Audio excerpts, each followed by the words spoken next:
자, 우리가 살면서 좀 힘든 때가 있죠. 여러분에게 한번 질문해 보겠습니다. 여러분은 언제 하나님이 좀 계시지 않은 것 같다, 이런 느낌, 여러분 뭐 그런 마음이 한 번도 물론 안 든 분도 있겠지만은 살아가면서 하나님이 계시다면 왜 이런 일이 있어야지, 혹시 이런 느낌이 들었던 적이 언제였나요? 혹시 여러분 마음속에 하나님은 공평하지 않으신 것 같아, 이런 마음 여러분 언제였나요? 들으신 적 있나요? 있으세요? 1부 때는 많은데 확실히 2부는 수준이 다른 것 같아요. 여러분 그런 마음이 전혀 안 드시는군요. 저는 그런 마음이 들 때가 참 많습니다. 목회를 하면은 많은 장례식을 하게 되고 환자들도 보게 되고 교우들의 가정을 보면은 참 하나님이 공평하지 않다. 때로 저도 아이가 오랫동안 병을 앓아서 또 그런지 장애우를 아이를 섬기고 있는 가정을 보면 참 마음이 더 어렵습니다. 이 아이를 평생 길러야 될 부모의 마음도, 또 그 장애자가 살아가야 될 모습을 보니까 너무 어렵고, 우리 교회는 그 소아과에서 그 아이들 그 희귀병을 섬기는 의사분이 계십니다. 그분은 아이들하고 매일마다 중요한 결정을 해야 됩니다. 부모님하고 이 아이를 호흡기를 떼어야 되는지 말아야 되는지 매일마다 그 결정을 해야 된다고 합니다.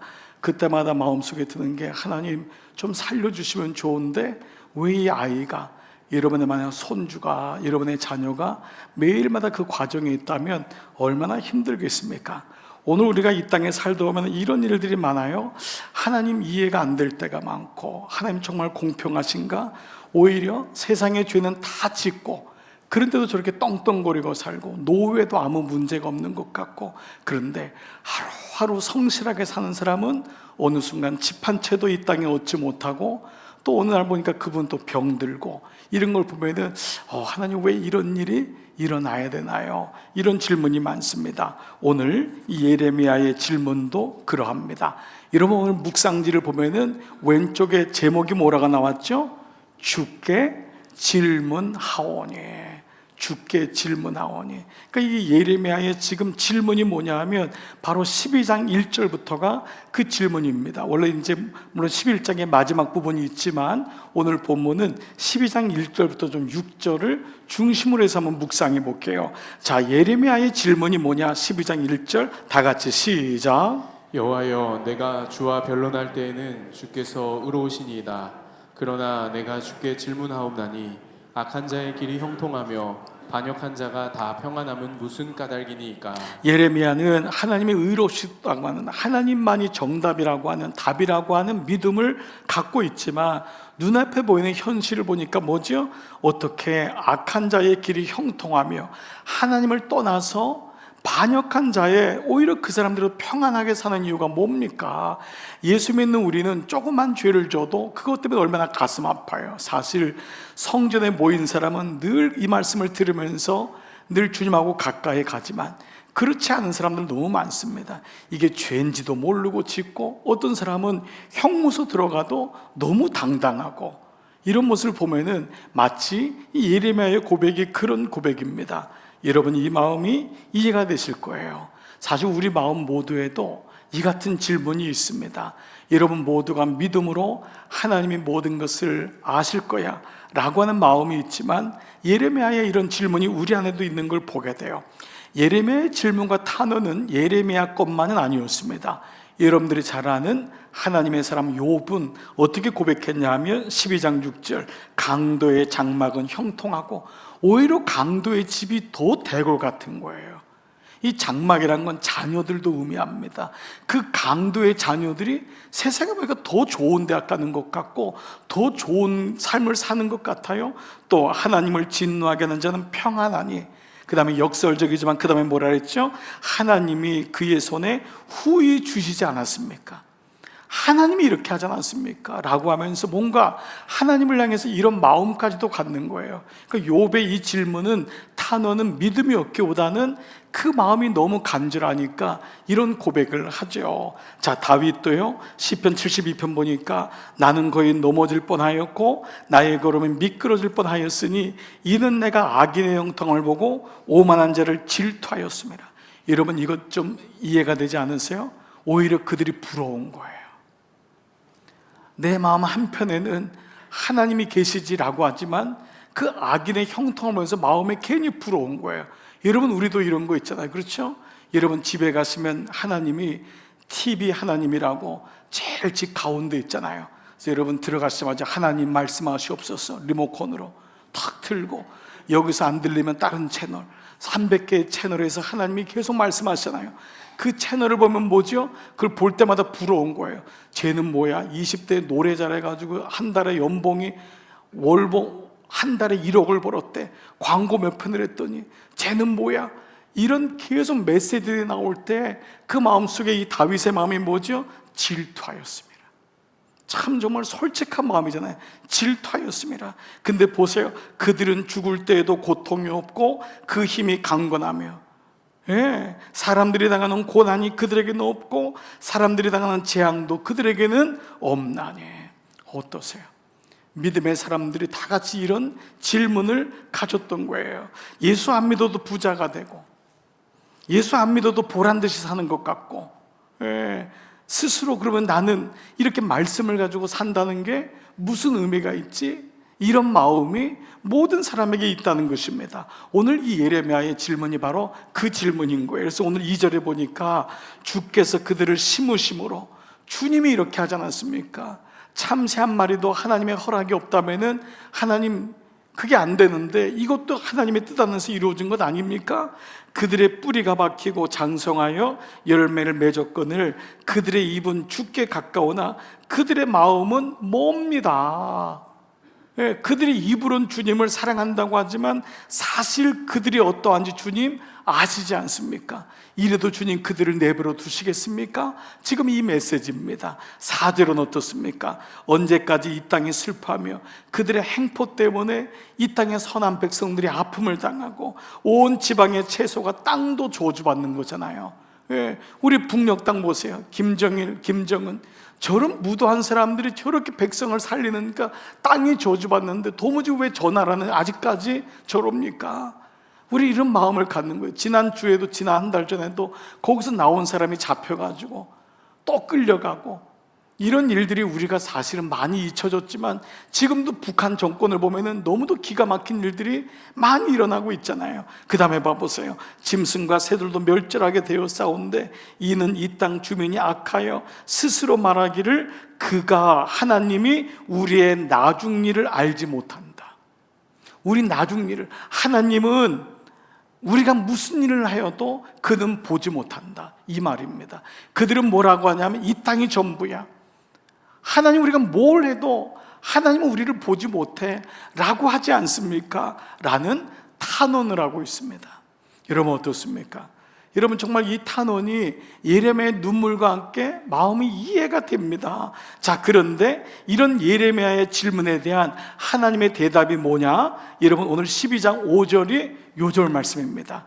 이 5절에 하나님 마음이 있고 예레미야를 향한 아버지의 그 본심이 있어요. 12장 5절, 만일 너가 보행자와 함께 달려도, 너가 지금 이 같은 일을 당하는데도 너가 이것을 이해하지 못하면, 이것 때문에 피곤하면은 어찌 능히 말과 경주하겠느냐? 앞으로 전쟁터에 끌려가는 말들이 수없이 일어날 텐데, 이런 일들이 더 일어날 텐데 그때는 너가 이 일을 어떻게 해석하겠느냐?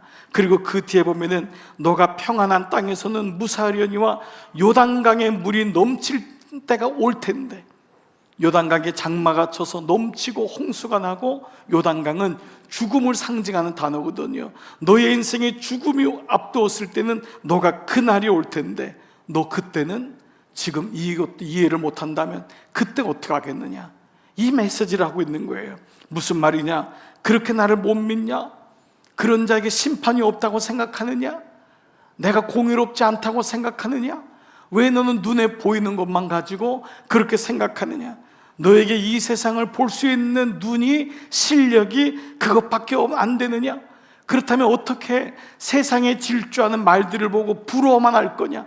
그 말들과 어떻게 경주하며 그들에게 하나님의 나라를 선포할 수 있겠느냐?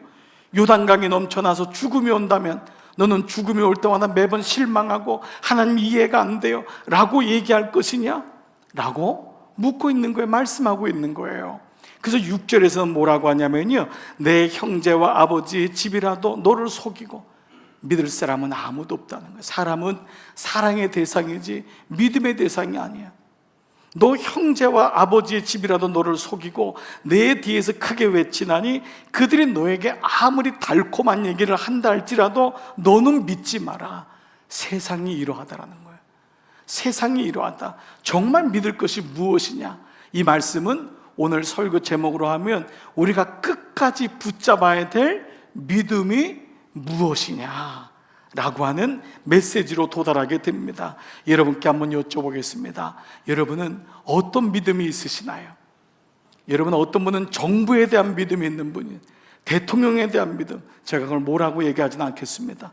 어떤 분은 주식에 대한 믿음이 있는 것 같아요. 내가 다니고 있는 회사가 나를 끝까지 보호해 줄 거야. 어떤 분은 아버지, 사람에 대한 믿음이 있는 것 같아요. 내가 부모님이 살아계시는 이상은 나는 끝도 없어. 어떤 분은 자녀에 대한 믿음이 있는 것 같아요. 목사님, 이 아이가 제 인생의 전부입니다. 그 자녀에게 그 기쁨을 못 얻은 사람은 손주를 통하여 기쁨을 얻으면서 보십시오, 제가 이루어놓은 제 가족입니다. 이것이 저의 믿음입니다. 그런데 오늘 예레미야에게 하나님은 아무도 믿지 마라. 너가 정말 끝까지 이 땅의 말들이 경주하는 그때 전쟁이 난다는 거예요. 요단강이 넘친다는 건, 요단강은 죽음이라는 상징적인 단어잖아요. 죽음이 올 때도 네가 끝까지 붙잡아야 될 믿음이 무엇이냐?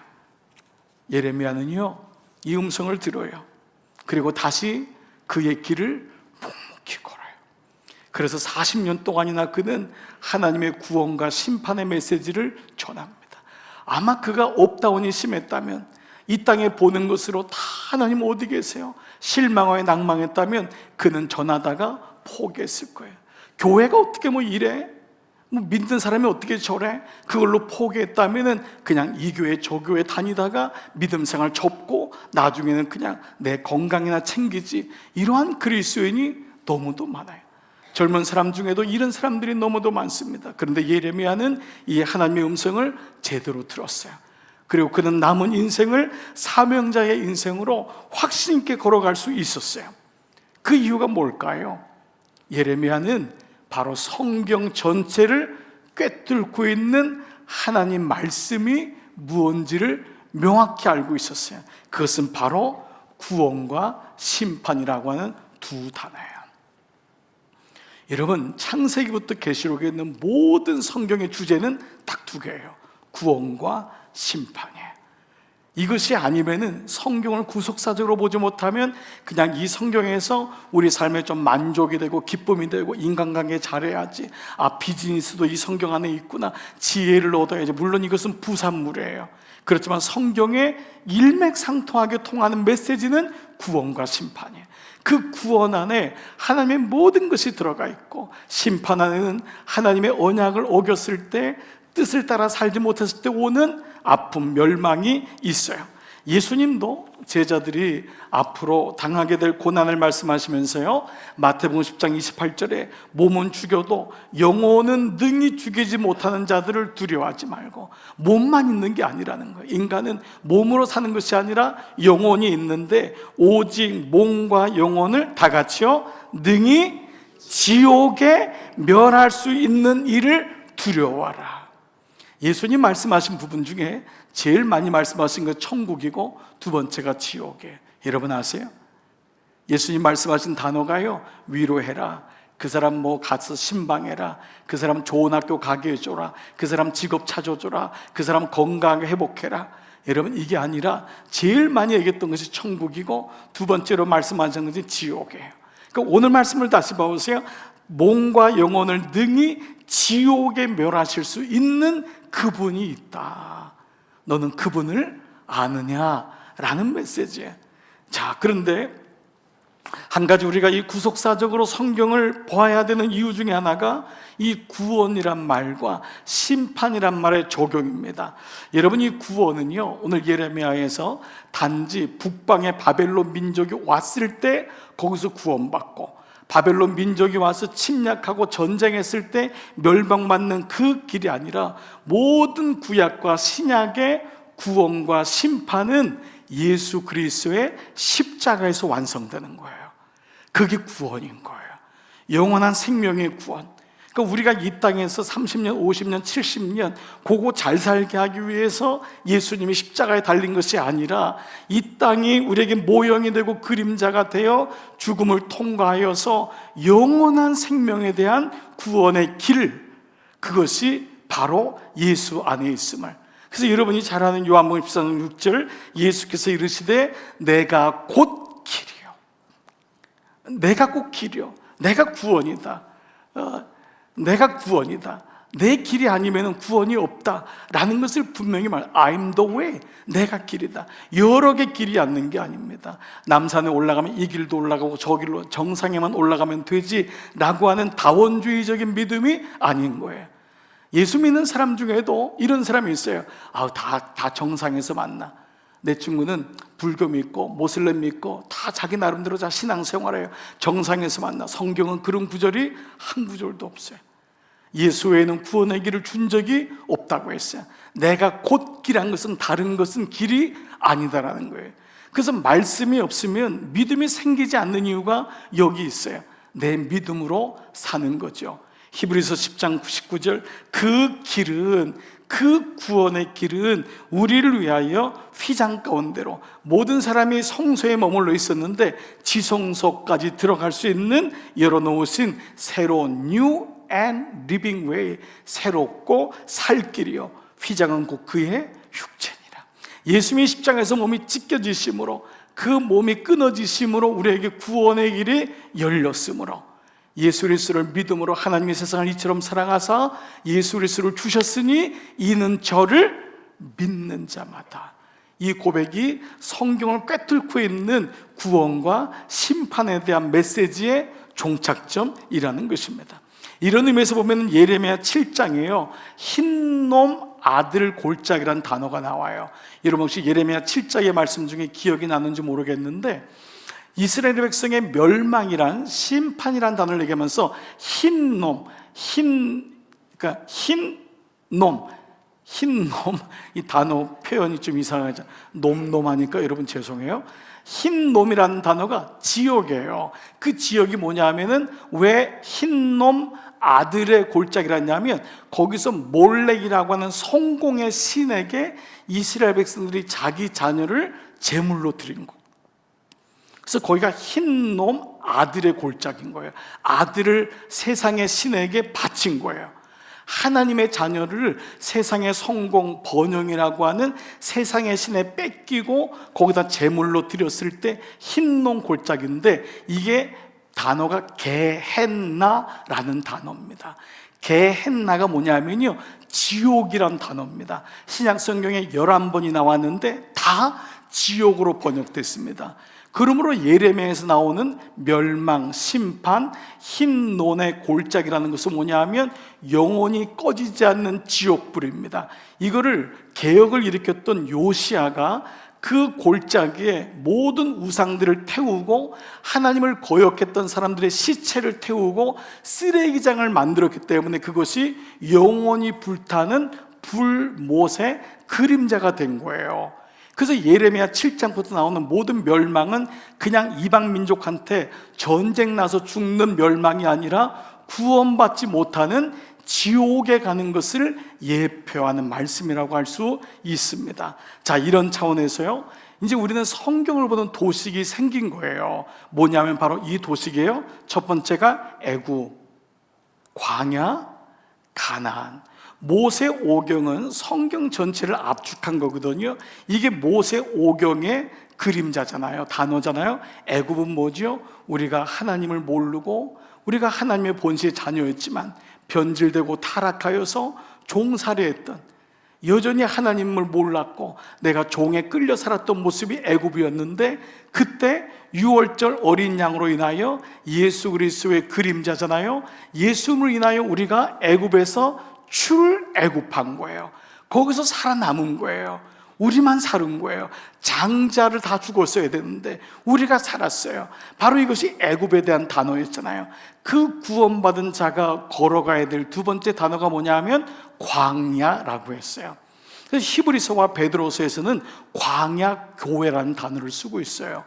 광야교회는 뭐냐면 우리가 이 땅에 살아가는 곳이 광야입니다. 아무리 건강해도, 아무리 잘 살아도 모든 사람들이 다 광야라고 하는 한적인 삶을 살고 있습니다. 어떤 사람은 그래요. 좀 좋으니까요, 목사님 이거 천국이에요. 천만에 이거 천국이 아니에요. 아직 쓴맛을 못 봐서 그래요. 광야라니까요. 이 광야를 알고 살아야 되는데, 여기가 좋사오니 여기다 초막 새 짓고 살겠다고 하잖아요. 여긴 천국이 아니에요. 우리의 목적지 뭐죠? 세 번째, 가나안인 거예요. 가나안. 이것이 성경을 보는 눈이에요. 나는 어디 있었는가? 애굽에 있었지. 근데 주님이 나를 불렀어요. 내가 하나님의 자녀가 되었어요. 그러나 우리가 이 땅에 머무는 동안에 광야교회에서 우리는 참고 견디고 인내하고, 그 가운데 노뱀, 그 장대 위에 달리신 노뱀을 바라보는 믿음을 갖는 믿음, 이것을 갖는 것이 광야구나. 그때 우리는 노뱀을 바라볼 때 뱀에게 물려도 죽지 아니하고 영원한 천국이신 가나안까지 들어갈 수 있구나. 이 믿음이 이 도표가 되는 것이죠. 자, 이런 맥락에서요, 우리는 이 구원과 심판, 즉 천국과 지옥에 대한 분명한 말씀, 그리고 확신이 있어야 함을 알게 됩니다. 오늘 여러분이 끝까지 붙잡아야 될 말씀은 조금은 여러분에게 듣기 어려운 분도 있겠지만, 여러분의 믿음이 더 자라기를 바라는 마음으로 오늘은 제가 여러분에게 천국과 지옥에 대한 말씀, 이것이 우리에게 없다면 우리는 어떤 자냐. 고린도전서 15장 19절 바울을 보세요. 바울은 그렇게 집이 좋았던 사람이고 배웠던 사람이에요. 이미 그때 로마의 시민권을 가졌던 사람이에요. 근데 그가 예수를 만나고 뭐라고 고백하냐. 만일 그리스도 안에서 우리가 바라는 것이 예수를 믿는데도, 우리가 바라는 것이 예수 때문에 그냥 직장 좋은 데 다니고 좀 결혼 잘하고 애들 아무 문제 없고 이거 바라는 게 다만 이생뿐이면 모든 사람 가운데서 우리가 더욱 불쌍한 자니라. 여기 더욱이란 도덕 비교급이 안 된다는 최상급이에요.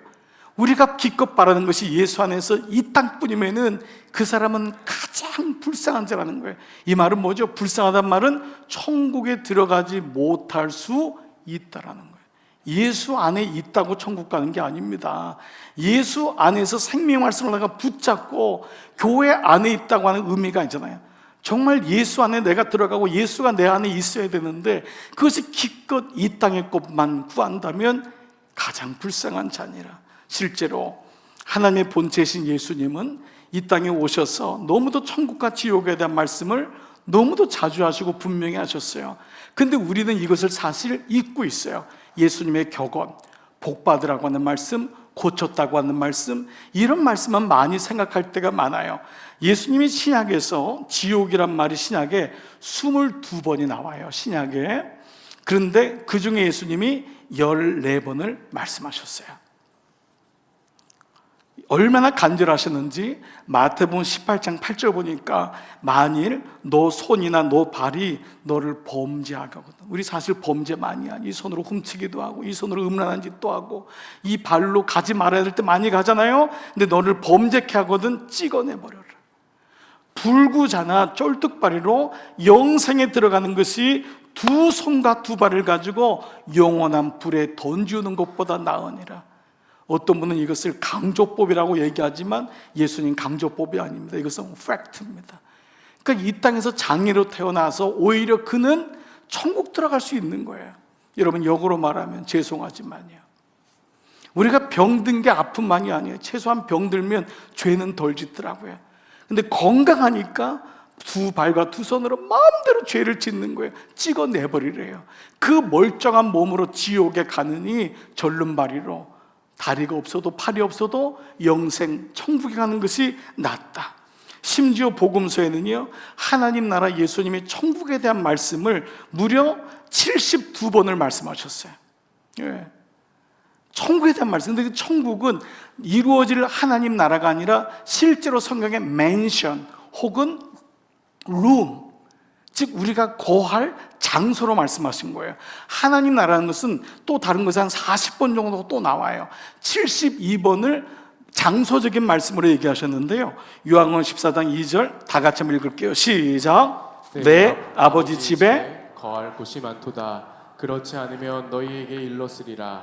내가 너희를 위하여 거처를 예비하러 가노니 가서 너희를 위하여 거처를 예비하면 내가 다시 와서 너희를 내게로 영접하여 다 같이요 나 있는 곳에 너희도 있게 하리라. 예수님이 천국 가셔서 너희를 위해 거처를, 맨션을, 룸을 준비하겠다고 하는, 이거는 하나님의 나라가 우리에게 임하는 임마누엘의 차원이 아닌 거예요. 분명히 하나님이 우리가 갈 장소를 말씀하신 거예요. 예수님이 천국에 대한, 지옥에 대한 말씀 중에 너무도 생생한 말씀이 있어요. 누가복음 16장 19절 한 부자가 있어요. 우리가 이 땅에서 원하는 삶 아니에요? 뭐예요? 자색옷과 고운 베옷을 입고 날마다 쇼핑하면서 옷 입고, 그 옷 가지고 입고, 또 이번 주에 또 쇼핑한 사람은 또 좀 마음이 그렇겠는데, 자색옷과 쇼핑하세요. 자색옷과 고운 옷을 입고 날마다 호화롭게 즐기더라. 이게 인생에 여러분 우리가 원하는 거 아니에요? TV만 틀면은 이런 메시지를 주시잖아요. TV에 하나님이 여러분에게 부러워해라, 봐라, 연예인들 나오고 영화배우 나오고 뭐 성공했던 대박 쳤다고 하는 사람, 모든 프로가 그거잖아요. 그거 안 하면은 안 보니까 우리가 이 메시지를 듣고 있는 거예요. 근데 그 부자가 이렇게 사는데, 그런데 여러분 원하지 않는 사람이 나와요. 나사로라는 한 거지가. 여러분 원하지 않잖아요. 나사로라고 하는. 이 말씀은 유대인은요 어떻게 믿었냐 하면, 부자는 하나님 제대로 안 믿어도 천국 간다고 생각했어요. 하나님이 그를 사랑하시는 게 부하게 되고, 가난한 거는 하나님이 저주한다고, 병 걸린 것은 저주 걸렸다고, 여자들, 문둥병자들, 각색병자들, 이방인들은 다 저주했다고. 그러니 예수님이 얼마나 답답했겠어요. 하나님 말씀은 그게 아닌데, 말씀을 모르니까. 자, 그런 가운데 이 거지는요 어땠어요? 헌데투성이로 그의 대문 앞에 버려진 채 그 부자의 상에서 떨어지는 것으로 배벌리려 하매 심지어 개들이 와서 헌데를 핥더라. 근데 여러분 중요한 건, 이 부자는 사실은 하나님을 모르는 부자였다. 부자가 지옥 간단 말이 아니에요. 하나님을 떠난 부자예요. 복음이 없는 부자예요. 예수님의 메시지로 본다면은. 그리고 이 가난한 사람은, 거지는 너무 삶은 고통스러웠지만 그는 복음을 알았던 사람이에요.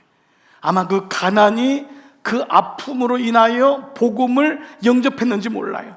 중요한 건 이 부자는 복음을 몰랐어요. 그리고 이 가난한 자 거지는 복음을 알았어요. 근데 동시에 일어난 다음이 뭐냐? 이에 그 거지가 죽어. 죽음을 비껴갈 사람은 아무도 없어요. 아무리 가난해도 그 가난이 그렇게 오래 가지 않아요. 여러분 견디세요. 아무리 몸이 아파도 그 몸이 영원히 아프진 않아요. 부자도 마찬가지예요. 근데 이 거지가 죽었는데 천사들에게 받들려 아브라함의 품에 갔다. 천국에 갔다는 표현이잖아요. 그가 죽었는데 천사들이 받들어서 아브라함의 품에 들어갔는데, 그 부자도 다 같이요 죽어. 부자도 죽습니다. 아무리 좋은 영양가 있는 거 먹어도, 피를 다 바꿔도, 온몸에 아무리 좋은 의사를 옆에 대동해도 죽어요. 엘리자베스 여왕이 안 죽으려고 그렇게 난리를 치면서 주치의한테 1년만 더 살게 해달라고 뭐라 그랬어요? 여왕답게 죽으십시오. 죽음을 피할 사람은 아무도 없어요. 여왕답게 죽으십시오. 그렇습니다. 부자도 죽었어요. 그런데 뭐지요? 그가 음부에서 고통 중에 지옥에 갔다고 예수님 분명히 말씀하고 있어요. 음부 중에 고통받아 눈을 들어보니까 아브라함과 그의 품에 있는 거지 나사로를 본 거예요. 뭐라고 하죠? 그 다음 말씀은 제가 안 적었는데, 물 한 방울만 내 입에 적셔달라고 하죠. 너무 고통스러웠어요. 영원히 꺼지지 않는 지옥을 예수님 분명히 말씀하셨어요. 어떤 사람은 그래요. 지옥이 어디 있어요? 다 목사들을 위협하려고 만드는, 예수님 말씀을 모르기 때문에 그래요. 예수님이 가장 많이 말씀하시기 천국이요, 두 번째가 지옥인데 예수님이 공갈치려고 우리에게 왔겠어요? 예레미야의 모든 성경에 있는 것은 구원과 심판으로, 천국과 지옥으로 마무리가 되는 거예요. 내가 곧 길이에요. 내가 곧 길이에요. 근데 그 다음에 뭐라 그래요? 우리 집에 형제가 있는데 이 소식을 전해줘서 형제들은 지옥에 오지 말게 되라. 그럴 수 없다. 그리고 그들에게 얘기해도 그들은 믿지 않을 것이다. 이것이 누가복음 16장의 결론이에요. 그들에게 말을 해도 그들은 믿지 않을 것이다. 이런 면에서요, C.S. 루이스의 말은 참 의미가 있습니다. 오늘날 그리스도인들이 이토록 무기력해진 이유는, 그리스도인이 이토록 무기력해진 이유는 그들이 내세에 대한 생각을 중단했기 때문이다. 저는 이 메시지가 너무도 분명하다고 생각해요. 왜 성도들이 이 땅에 있으면서 물에 물 탄 듯이 사냐? 그냥 이 땅이 전부인 것처럼. 집 샀어요, 목사님. 아들이 결혼했어요. 너무 좋은 일이에요. 그러나 구원받았다고 박수치면서 오는 분은 못 봤어요. 목사님, 나 구원받았어요. 내 아들이 진짜 복음을 영접했어요. 우리 교회에 이 일이 일어나고 있는 거예요. 이 일이. 내 딸이 드디어 복음을 알았어요. 내 딸이 눈이 열렸어요. 오늘 교회 왔어요. 이 기쁨이 있는데, C.S. 루이스의 말은 내세에 대한 생각이 중단됐기 때문에, 그 생각이 중단되니까 뭐죠? 이 땅이 전부인 거예요. 그 다음 말씀을 들어보세요. 천국을 목표로 하면 세상도 덤으로 얻게 되지만 세상을 목표로 하면 둘 다 잃게 될 터인데,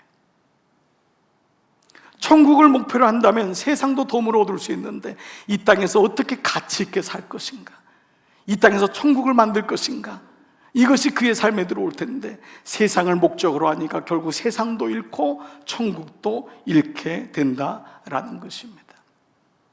여러분, 이 사진 혹시 기억나세요?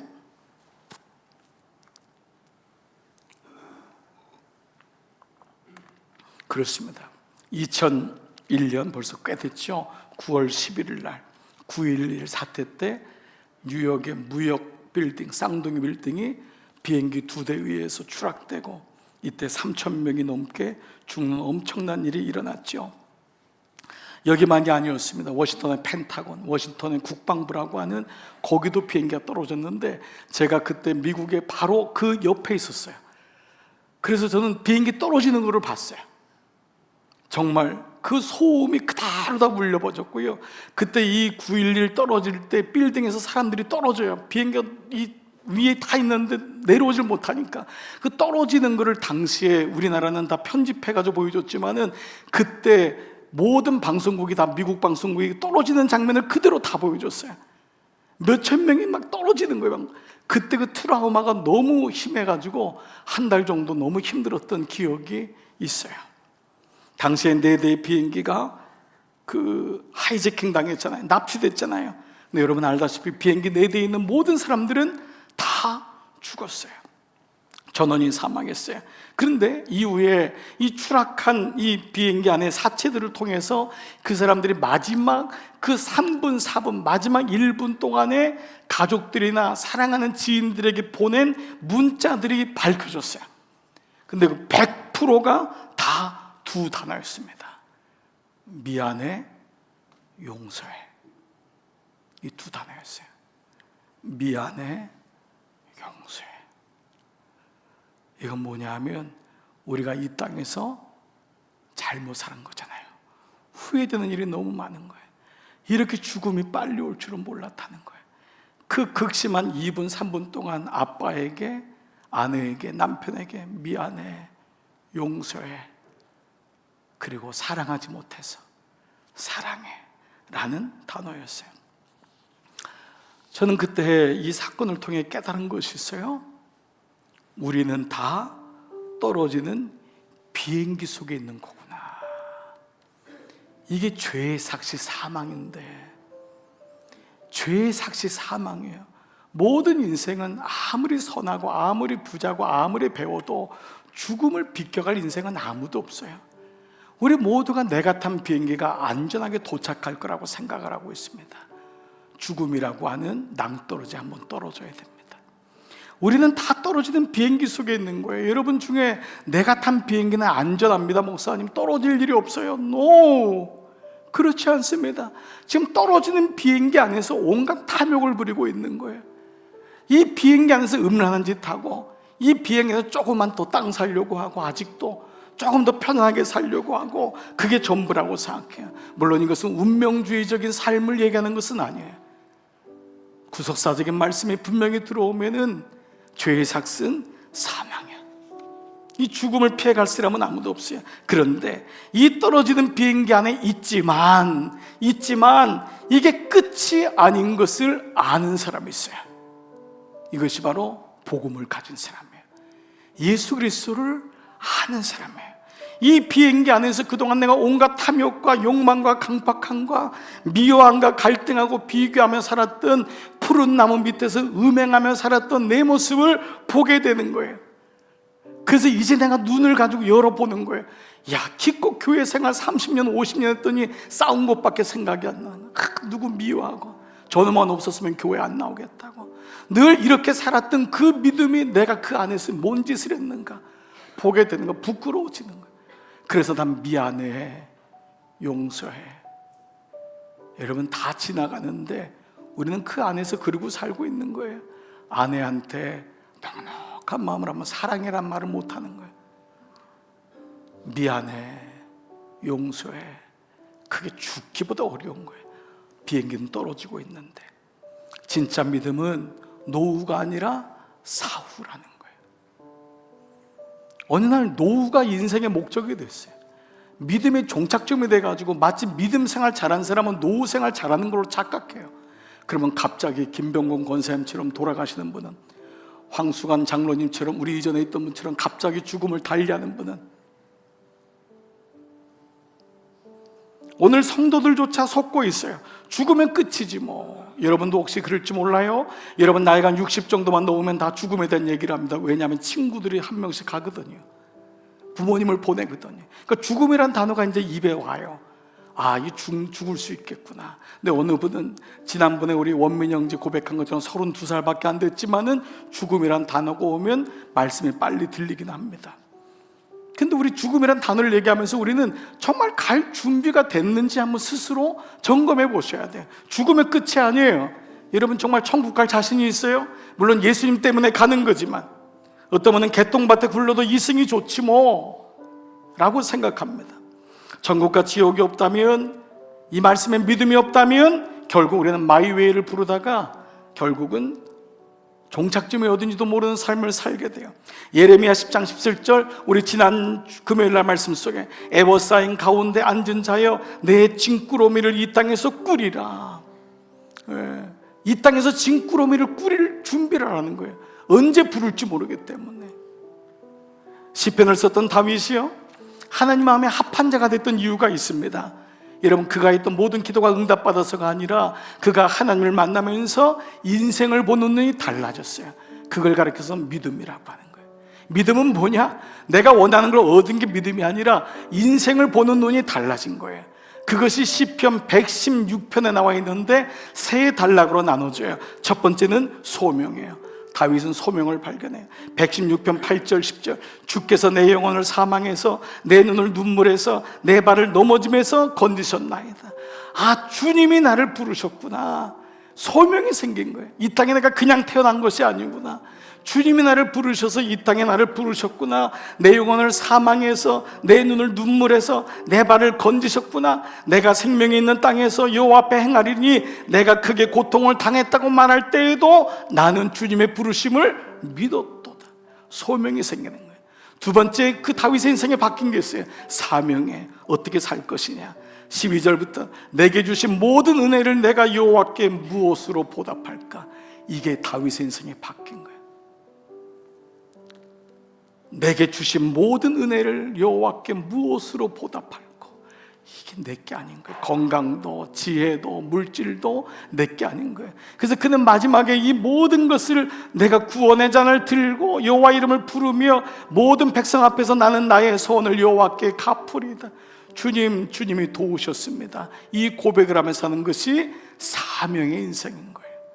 마지막 세 번째는 소천이, 그는 죽음을 알았어요. 15절 이어지는 말씀에 그의 경건한 자들의 죽음은 여호와께서 보시기에 귀중한 것이로다. 그의 삶을 볼 때 그가 언제 죽었냐가 중요한 게 아니에요. 그가 사명을 감당하고 하나님께 왔던 성도의 죽음은 여호와 보시기에 귀중한 것이로다. 여호와여, 나는 진실로 주의 종이요 주의 여종의 아들 곧 주의 종이라. 주께서 다 같이요 나의 결박을 푸셨나이다. 모든 인생의 무거운 짐을 풀고 결박을 푸른 것을 다윗은 죽음으로 고백한 거예요. 그의 인생에 놀라운 은혜가 있었던 것입니다. 이것이 우리가 끝까지 붙잡아야 할 믿음입니다. 오늘 이 아침 여러분에게 이 믿음이 있기를 주의 이름으로 축복합니다. 이 믿음이 있어야지만 여러분이 끝까지 소명, 사명, 소천, 이 세 가지의 삶을 살아갈 줄 믿습니다. 아멘. 여러분 이 시간 다 차려서 한번 일어나 보시기 바랍니다. 우리 다 말씀 노트 닫으시고 자세히 일어나셔서 오늘 이 말씀을 가지고 같이 고백할 때 여러분 중에는, 좀 젊으신 분 중에는 목사님 이 말씀이 잘 안 들려요. 여러분 한 번 꼭 더 들으시기 바랍니다. 그리고 이 말씀이 여러분에게 들려주시는 분은 오늘 이 찬양의 고백이 어떤지를 알게 되실 것입니다. 이 찬양 같이 고백하고 오늘 예배를 마무리하겠습니다. 내 인생 여정 끝내요 강 건너 언덕 이를 때 하늘 문양에 말하리. 여러분 뭐라고 고백하겠어요? 예수 인도하셨네.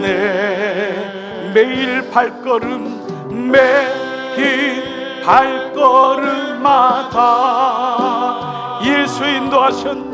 예수 인도하셨네. 나의 무거운 죄짐 나의 모든 결박을 푸셨도다. 예수 인도하셨. 이 가시밭길 인생을 허덕이면서 갈 때에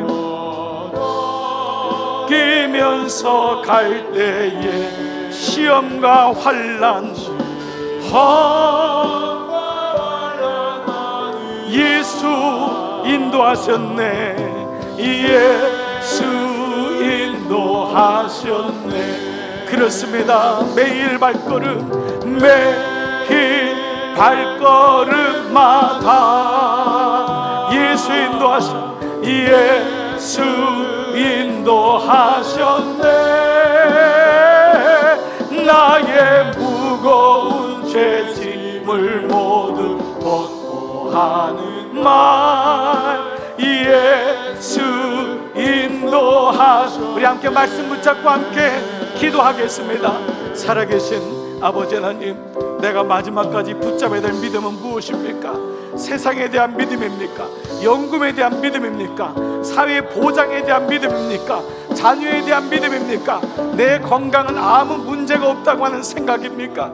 아버지, 우린 다 속고 있는지 모릅니다. 아버지, 오늘 내가 끝까지 붙잡아야 될 믿음은 영원한 그 천국과 영원한 지옥에 대한 심판에 대한 말씀이 없으면은, 여기에 대한 분기점의 말씀이 없으면 우리는 속습니다.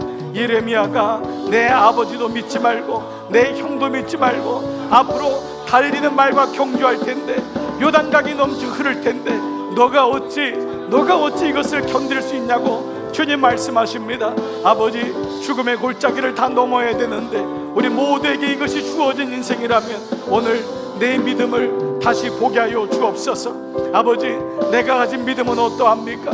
내가 가진 믿음은 이 땅을 위한 믿음입니까? 내 노후를 위한 믿음입니까?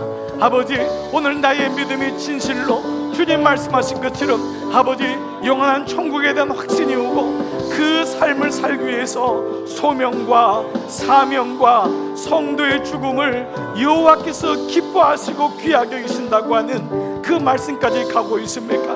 아버지, 오늘 이 말씀이 내게 임하기를 원하고 기도합니다. 이 말씀이 잘밖에 못처럼 새겨져 주님 호련히 주님 부르실 때에 주님, 제가 여기 있습니다. 제가 두렵고 떨지만 아버지 앞에 갑니다. 주님, 그리고 주님 앞에 예수님이 인도하셨습니다.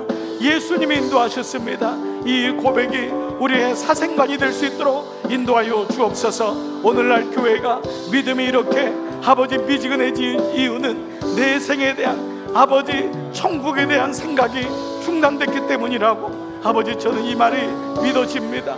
오늘 우리가 살아가면서 천국에 대한 생각이 줄어들고 지옥에 대한 생각이 줄어들고 그냥 이 땅이 전부겠지 라고 하는 마음을 가질 때가 많습니다.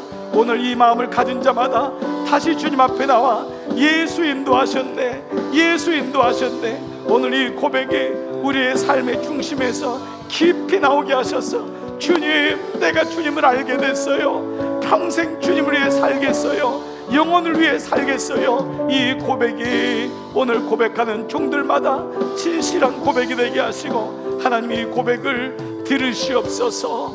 감사를 드립니다. 매일 매일 발걸음마다 매일 발걸음마다 예수 인도하셨네. 예수 인도하셨네. 나의 무거운 죄짐을 모두 벗고 하는 말 예수 인도하셨네. 아버지 하나님, 예수님 말씀이 생명인데 우리는 교리로 듣고 우리는 세상의 가치와 그냥 같은 기준에서 혹시 듣고 있지 않습니까? 아버지, 오늘 이 말씀이 들려지는 영혼이 있다면 정말 회개하고 주님 앞에 다시 제대로 된 인생을 살게 하시고, 예수님을 겉만 붙잡았다면 예수님 다시 붙잡는 인생으로 아버지 도와주시기를 원하옵고 기도합니다. 어리석은 자야, 오늘 밤 내가 내 영혼을 부르면 이 모든 것이 네 것이 되겠느냐. 어리석은 자라고 말씀하십니다. 오늘날 우리의 믿음이 이렇게 미지근해진 것은 천국과 지옥에 대한 말씀이 없기 때문에, 이 말씀에 대한 명확한 기준이 없기 때문이라면 아버지, 오늘 내가 내 인생에서 끝까지 붙잡아야 될 믿음은 바로 이 복음입니다.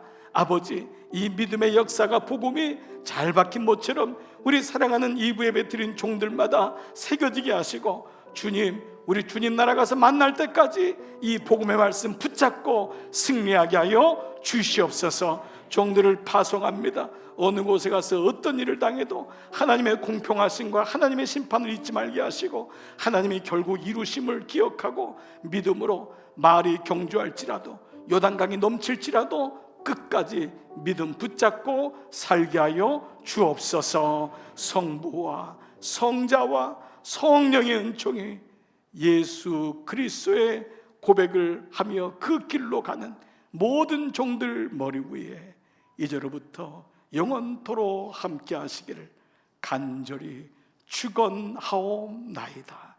아멘.